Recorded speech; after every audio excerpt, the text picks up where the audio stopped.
The Lunar Wolves, originally designated as the 16th Legion of the Emperor's Space Marines, stood as a paragon of martial prowess and unwavering loyalty during the Great Crusade.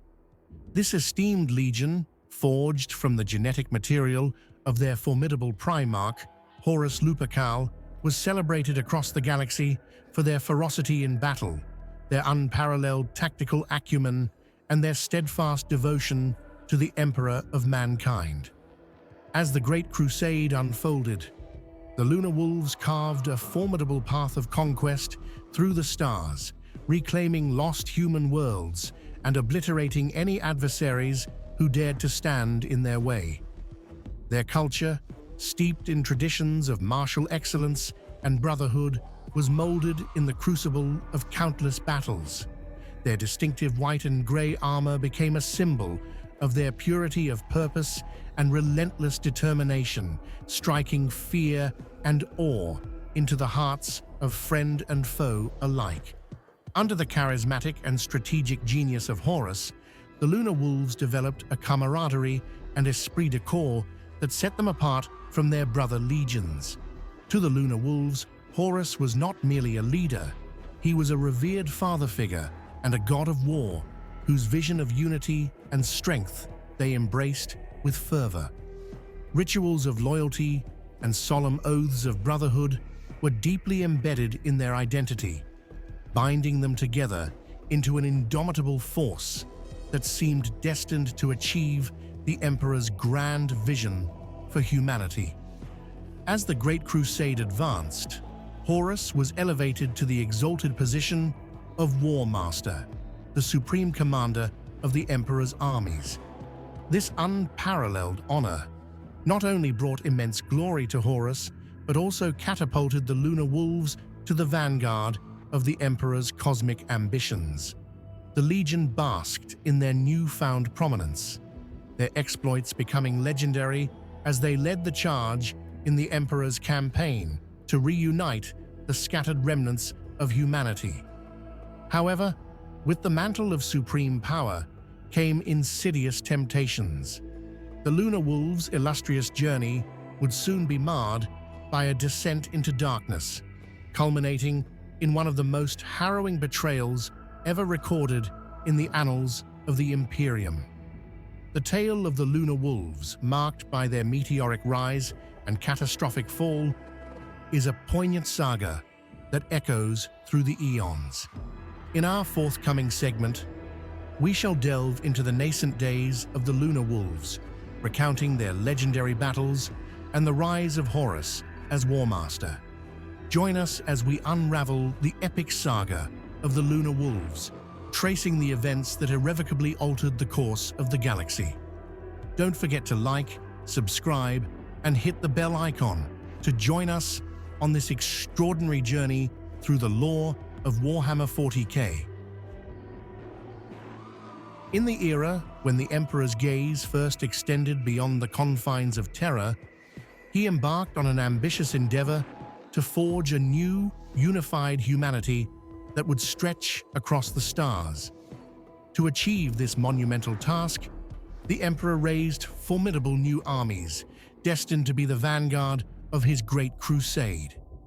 These forces were not conjured from thin air, but drawn from the battle-hardened ranks that had fought and bled in the Unification Wars of the late 30th millennium. Among these were the volunteers who would become the 16th Space Marine Legion, known later as the Lunar Wolves. These Terran recruits, imbued with the gene seed of their yet-to-be-found Primarch, Horus, became the epitome of the Astartes of the first founding. The genesis of the 16th Legion was a tale of transformation and conquest. From the teeming masses of Terra, the Emperor selected his warriors, pulling them from both the ranks of loyal Terran volunteers and the defeated enemies of his unification campaigns. This amalgamation of diverse origins formed the crucible from which the first generation of Space Marines emerged. Like most nascent Space Marine legions, the initial ranks of the 16th Legion were filled exclusively by Terrans. Though the mists of time obscure many specifics, surviving imperial records hint that many of these early warriors hailed from the hunter clans of the Jutagran Bowl and the harsh, subterranean slums of Samsation's subplate. The perpetual conflict and austere existence on Terra's fringes had instilled in these individuals a ruthless tenacity and fierce independence, qualities that would serve them well as Astartes. The 16th Legion soon gained a reputation for their abrasive aggression. Whether it was the influence of their genetic lineage or the strategic directives of the Emperor, these Space Marines became synonymous with sudden, overwhelming shock assaults. Their approach to warfare was characterized by swift, decisive actions, often initiating battles with preemptive strikes and concluding campaigns with brutal efficiency. The 16th Legion was the Emperor's chosen instrument for swift and merciless warfare, their assaults often the first and final word in conflicts across the burgeoning Imperium. One of the most renowned early victories of the 16th Legion was the first pacification of Luna in the latter half of the 30th millennium. This operation not only showcased their martial prowess, but also cemented their legacy in the annals of Imperial history.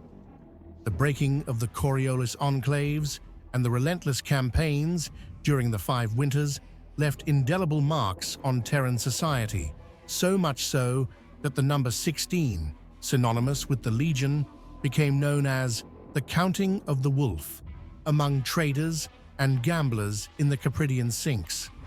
It was said that the Astartes of the 16th Legion had the uncanny ability to begin and end wars before their enemies even knew they were engaged. These warriors would descend from the heavens in the holds of stormbirds and storm eagles, escorted by squadrons of lightning crows, their assaults as swift as they were devastating. Eyewitnesses recounted that the 16th Legion's warriors were already engaging their foes in close combat before the echoes of their initial missile salvos had faded. The men who fought these battles were as remarkable as their deeds. They were a breed apart, embodying a stern pride and a relentless aggression tempered by an iron discipline. They eschewed humor, empathy, mysticism, and even the elaborate rituals of the military elite, focusing instead on the unadulterated art of war. Their fierce demeanor and disciplined aggression were perfectly suited to the needs of the ancient age of the Great Crusade. Over time, the legend of the Emperor's Wolves emerged within the nascent Imperium. The term, initially whispered in awe and fear, became synonymous with the 16th Legion, particularly after their decisive actions during the pacification of Luna. Embracing the moniker Luna Wolves, the Legion adopted the wolf's head as a common icon. Although the Terran wolves were nearly extinct, relegated to the status of genetic stock for bioengineered war beasts, their image endured, symbolizing controlled savagery and relentless ferocity. The wearing of pelts from these augmented predators became a mark of distinction among the Lunar Wolves' field commanders and officers. While other Space Marine legions would eventually adopt similar imagery and titles, the Lunar Wolves were the first to do so. Thus, the Lunar Wolves, born from the crucible of Terra's harshest environments and tempered in the fires of unification and conquest, stood as a testament to the Emperor's vision. They were his chosen instruments of war, their legacy etched in blood and glory across the stars. Horus, the Primarch of the Lunar Wolves, occupies a unique and storied place within the annals of Imperial history. He was the first of the Emperor's sons to be recovered, a singular event that set in motion the destiny of one of the most legendary legions in the galaxy. Unlike his brethren, Horus was cast from his gestation capsule through the tumultuous currents of the warp to Cthonia, a world much closer to Terra than any of the other lost Primarchs. This fortuitous proximity meant that Horus was discovered by the Emperor at a considerably younger age than most of his siblings. The early chronicles of Horus's life, shrouded in both enigma and inconsistency, present a patchwork of facts and myths. Unlike the more comprehensively documented histories of many other Primarchs, the story of Horus's formative years is marred by contradiction and omission. The existing imperial records, rife with ambiguity, fail to provide a unified account of his early life and origins. What is well established is that the Emperor did indeed locate Horus, and that he assumed command of the 16th Legion early in the Great Crusade. However, beyond these undeniable facts, the historical consensus falters. Some early imperial sources place Horus on Cthonia as a foundling, where he allegedly thrived amidst the planet's harsh and unforgiving environment. According to these accounts, Horus honed his martial skills and acquired his initial lessons in warfare from the fierce, tech-barbarian kill gangs that prowled Chthonia's desolate landscapes. Contrastingly, other sources assert that Horus returned to Terra, where he spent his formative years alongside the Emperor. These accounts describe a period in which Horus grew under the Emperor's tutelage, learning from his father while participating in the monumental efforts to reclaim the Sol system. During this time, Horus was integral to the forging of crucial alliances between the techno-barbarian nations of Terra and the Mechanicum of Mars, alliances that laid the groundwork for the Imperium of Man. There are also highly credible claims that the Emperor discovered Horus, the first of his lost sons, though the specifics of this discovery remain as elusive as ever. The exact location of Horus's recovery remains veiled in the mists of time, surrounded by millennia of myth and allegory. Consequently, the precise truth of Horus's origins is likely to remain forever obscured. For many standard years, Horus was the Emperor's sole progeny, and a profound bond developed between them. The Emperor devoted significant time to Horus, nurturing and guiding him. Soon Horus was entrusted with command of the 16th Legion, which had already come to be known as the Lunar Wolves. These 10,000 Astartes, genetically crafted from Horus's own essence, became the Emperor's vanguard during the early years of the Great Crusade. Together, Horus and the Emperor spearheaded the initial wave of the Imperium's interstellar expansion, their combined efforts marking the dawn of a new era. The Lunar Wolves were the first of the Space Marine legions to recruit beyond Terra, drawing their new aspirants from Cthonia, a world that lay in the Segmentum Solar, close enough to Terra to be within reach of sublight spacecraft before the advent of the warp drive. Cthonia, once a thriving mining world, had long since been depleted of its natural resources. By the time of the Great Crusade, it was a planet marked by industrial decay, riddled with abandoned mines and crumbling infrastructure. Despite its desolation, Cthonia offered a resource far more valuable than raw materials: a vast pool of hardened fighters and survivalists forged in the crucible of constant strife. The planet's violent hive city gangs and feral inhabitants, battle-scarred and unyielding, provided the Imperium with a cadre of exceptional recruits.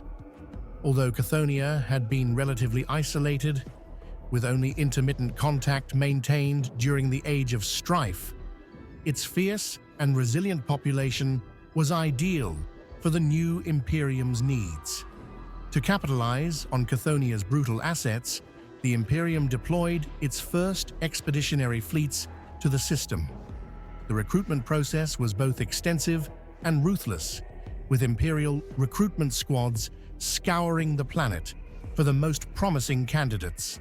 Thousands of Chthonian gangers were captured and transported, shackled in prison shuttles, to the Geno laboratories of Luna, where the Selenar gene rites conducted their arcane processes. While most of the Chthonian recruits were inducted into the Imperial Army regiments, the finest specimens were selected for the Space Marine legions. On Luna, these chosen individuals were transformed into the superhuman Astartes of the 16th Legion. Although it was common for the early Space Marine aspirants to come from Terra or, later in the Crusade, from feral or feudal worlds, the Chthonian recruits emerged as particularly formidable warriors. After undergoing rigorous psycho-hypnotic indoctrination and mental conditioning, these men became some of the fiercest and most powerful Space Marines to serve in the Great Crusade. With the infusion of Chthonian genostock, the 16th Legion underwent a profound transformation. The Terran Space Marines, who had formed the original core of the Legion, found themselves integrating with their new brothers who brought distinct customs, attitudes, and an unyielding survival instinct. This ethos, honed over 1,000 generations of merciless conflict and the relentless pursuit of survival, could be modified but never entirely suppressed by the indoctrination practices of the time. The inclusion of the Chthonians added a raw edge to the Legion's already formidable character. As the Terran legionaries fell in battle, their disciplined voices and the ordered military traditions they upheld became increasingly rare within the ranks of the 16th Legion. The transformation was marked by numerous subtle changes, which did not entirely overwrite the Legion's culture but layered new elements upon its existing foundations. These changes emerged gradually. The top-knots and mohawks favored by Chthonian ganger headhunters began to proliferate throughout the Lunar Wolves' ranks, both as additions to their armor and as personal decorations. It became customary for a Lunar Wolf Astartes, after being wounded in battle by a worthy foe, to honor his fallen enemy by inscribing a deep scratch across his helm's eye socket. The most telling sign of Chthonian influence was the adoption of the term Ebathan, a Chthonian word meaning the act of cutting an enemy's throat in single combat. This term came to signify the completion of a campaign within the Legion. The personal charisma and reputation of commanders became paramount, mirroring the leadership dynamics of Chthonian gang lords. This shift was particularly evident in the reverence for their Primarch, Horus. His cult of personality permeated the Legion, and all Lunar Wolves came to revere the Lupercal with a fervor that would eventually destroy them. The battle prowess of the Lunar Wolves did not diminish with the inclusion of the Chthonians. On the contrary, the Legion's potency increased. The Lunar Wolves maintained the flexibility required to fight any war on their terms, but their preferred method of engagement was the application of sudden and overwhelming force. This doctrine, shaped by the savage ferocity of Chthonian blood and wielded with the matchless tactical acumen of Horus, became their hallmark. In a typical campaign, a targeted star system would fall to the Legion in a single, devastating engagement. Lunar Wolves' warships would cut in from the system's edge, forming a spearhead that would splinter into numerous smaller formations, striking at planets, moons, and space stations with lethal precision. Orbital bombardments and simultaneous mass orbital drops shattered the enemy's strength and will to resist. Tactical threats were identified, isolated, encircled, and annihilated with merciless efficiency and close-quarter savagery, reminiscent of apex predators dismantling their prey. The Imperial Army forces that followed in the wake of the Lunar Wolves often found little to do but secure newly compliant worlds, tidying up the remnants of battle. The Lunar Wolves' approach to the Great Crusade was direct and brutal, yielding results that were often inelegant but undeniably effective. Their progress was swift and bloody, earning them countless laurels and cementing their status as one of the Emperor's most trusted and feared legions. Time and again, the Lunar Wolves would break resistance on a world and swiftly move on to the next campaign with barely a backward glance. Their tenacity and ruthlessness were epitomized during the initial Imperial conquest of the Sol system, where they prosecuted battles with the same savage mentality and ferocity displayed during the gang wars of Cthonia. To them, war was a matter of identifying and obliterating the enemy's leadership and strength.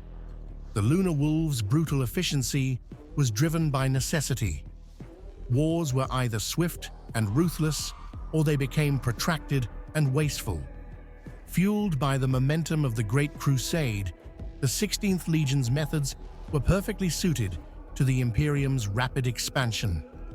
For over 200 standard years, the Lunar Wolves waged war during the Great Crusade, pushing back the darkness that had engulfed humanity during the Age of Strife with fire and blood. Their victories were numerous, and Horus's generalship became the stuff of legend. The respect they commanded among their brother legions rose to unparalleled heights. Across tens of thousands of battles, the Lunar Wolves were rarely defeated. In every mode of deployment, they excelled, whether leading a star cluster-sized assault or supporting an Imperial army formation.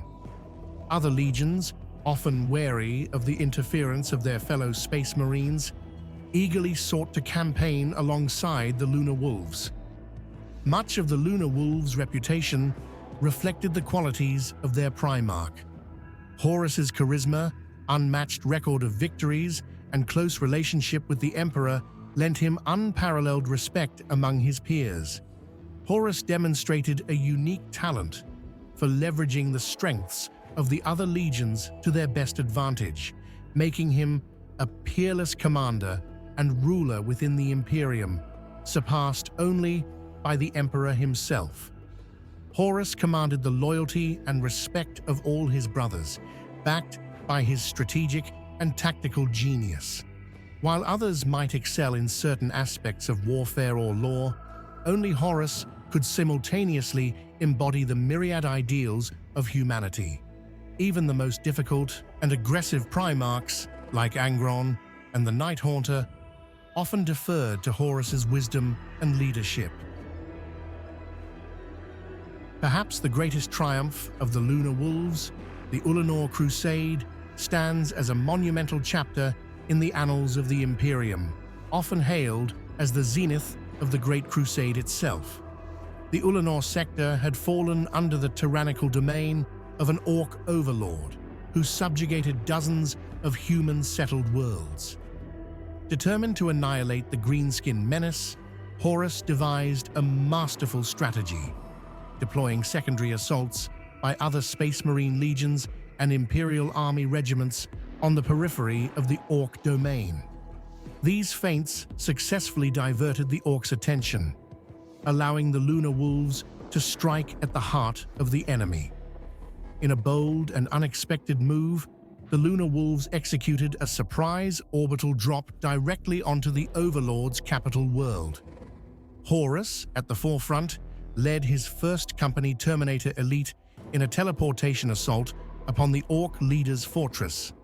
While the majority of the Terminators engaged the Orc defenders, Horus, with 10 of his finest warriors, confronted the Overlord and his 40-strong retinue. The ensuing battle was fierce and arduous, culminating in Horus slaying the Overlord and hurling his shattered corpse from the battlements, thereby breaking the morale of the Orc horde.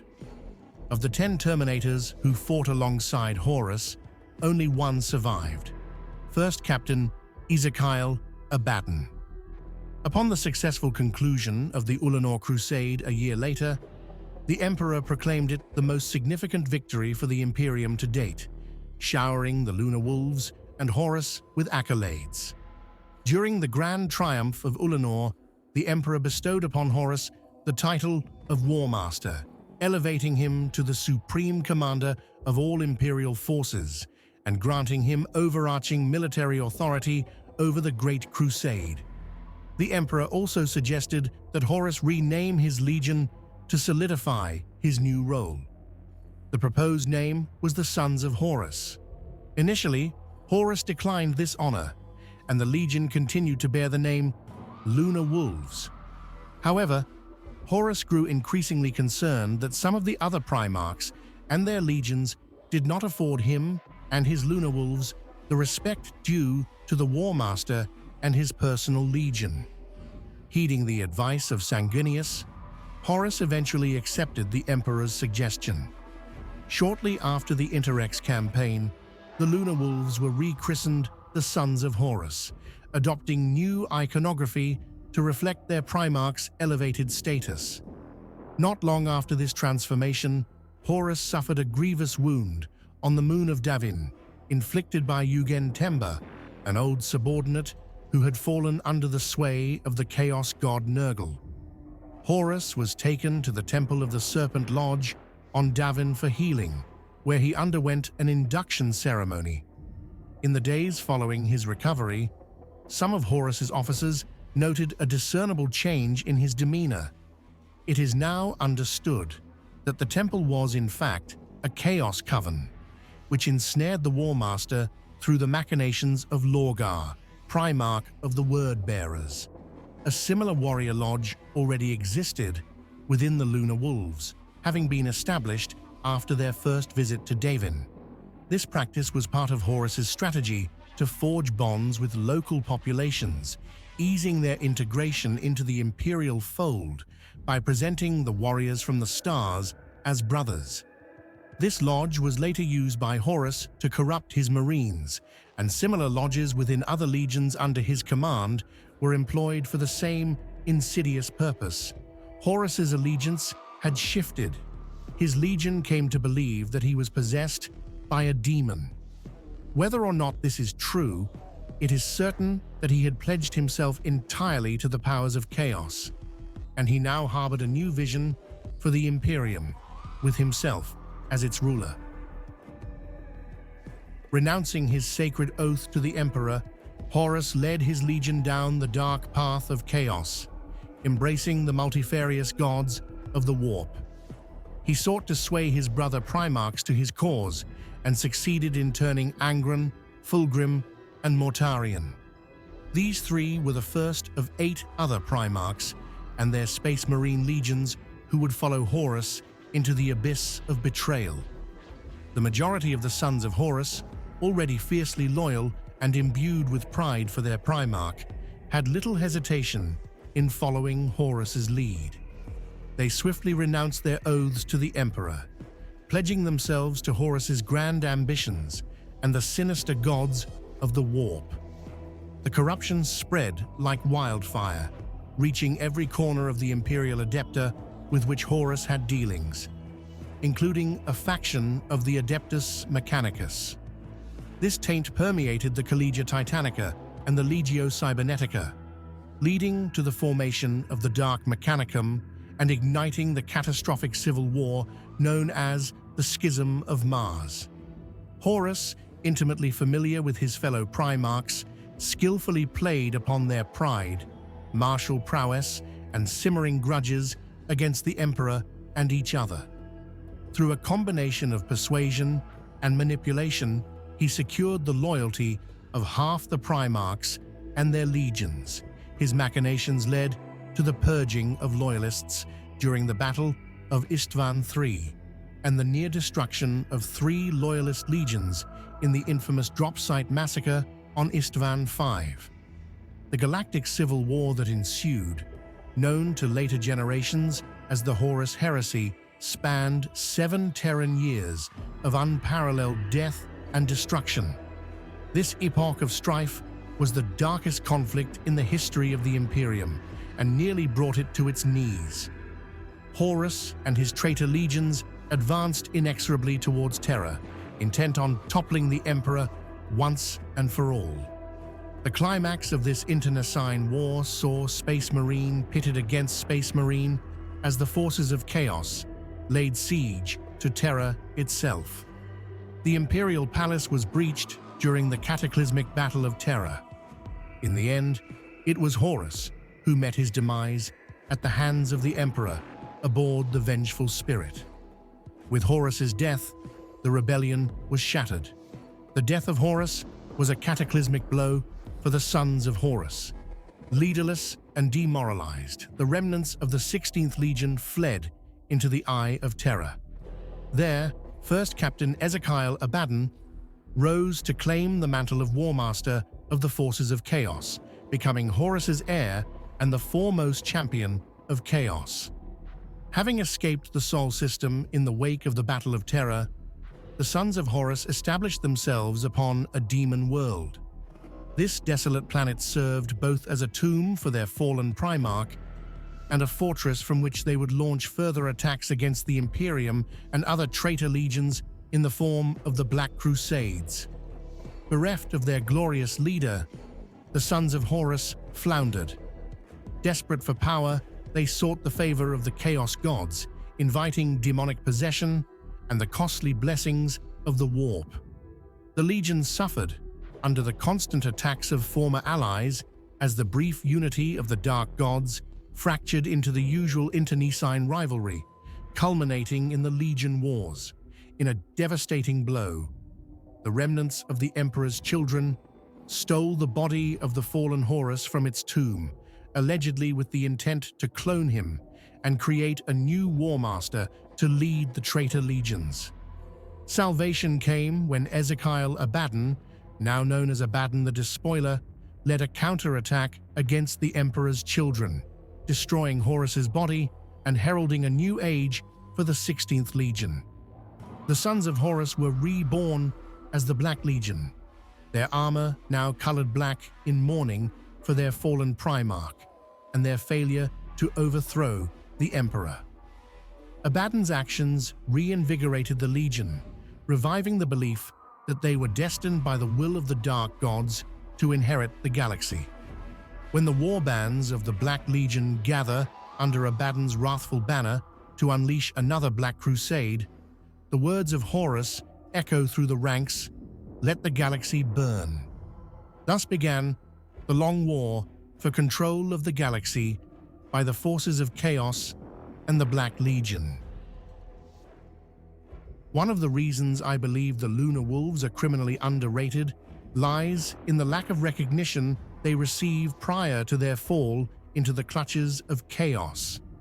Conversations about them frequently default to references as the treacherous Sons of Horus or the Black Legion under Abaddon's dark command. This, in my view, is a significant oversight. The Lunar Wolves were far more compelling as loyalists. Their rich military history, marked by a fierce and unyielding loyalty, was only intensified by the nearly criminal ferocity they exhibited after reuniting with their Primarch, Horus. Their brutal assaults and blitzkrieg-like tactics crafted a distinct martial identity that set them apart from the other legions. The Lunar Wolves were not merely warriors. They were a force of nature, relentless and devastating in their approach to warfare. Their story is one of unrelenting power and strategic brilliance, a blend of disciplined might and savage ferocity. This duality made them fascinating and unique among the Emperor's Space Marine legions. Yet, this aspect of their history often gets overshadowed by their later betrayal and descent into the service of the Dark Gods. But what are your thoughts on the Lunar Wolves? Do you find them as intriguing as I do? Do you prefer them in their loyalist guise, or do you find their later incarnation as traitors more compelling? I would love to hear your opinions on this matter. If you've enjoyed this discussion, please give it a like, subscribe for more content, and I'll see you in the next video. After a brief hiatus, I'm back, and content will be flowing weekly. Until next week, goodbye.